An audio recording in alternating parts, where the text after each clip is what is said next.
Tombquest Chapter 7, Part 2.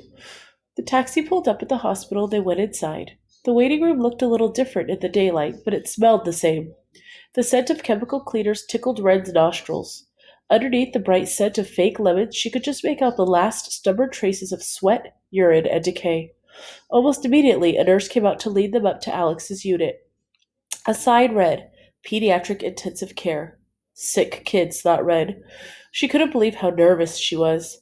She wanted to see Alex, but she was dreading it too, which made her feel like a jerk. This is his room, said the nurse, reaching down and pushing on the door handle. I'll be right outside. Thank you, said Red's dad before shouldering through with his armful of flowers. Red, who was holding the cards and gifts, didn't trust her voice, so she looked up at the nurse and nodded. Hi, Maggie, called her dad in an exaggeratedly cheery voice. Special delivery! But Dr. Bauer wasn't there. They both looked around the room. Red looked at everything except the bed.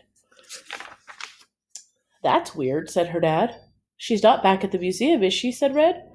No, she's on leave. Dr. Todman looked over for her. She's probably just grabbing some food.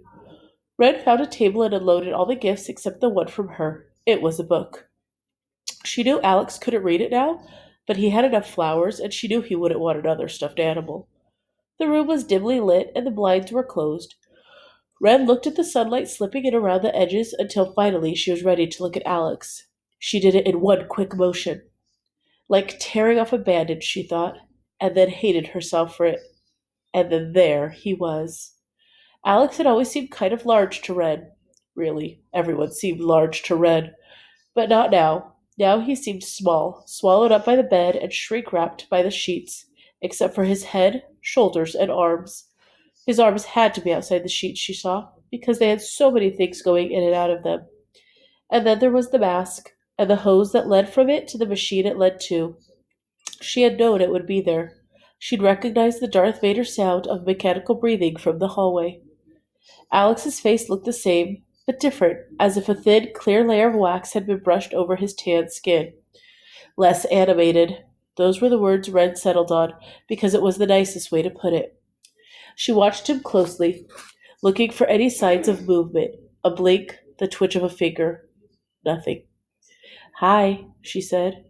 She thought of the thousands, maybe millions of words they'd exchanged over the years, sometimes talking over each other because they had so much to say. Now she couldn't think of anything else to say at all. Fortunately, she had a few extra words already written down. She knew what everyone thought. She heard them talking about Alex as if he were already dead. Even his own mother wasn't there.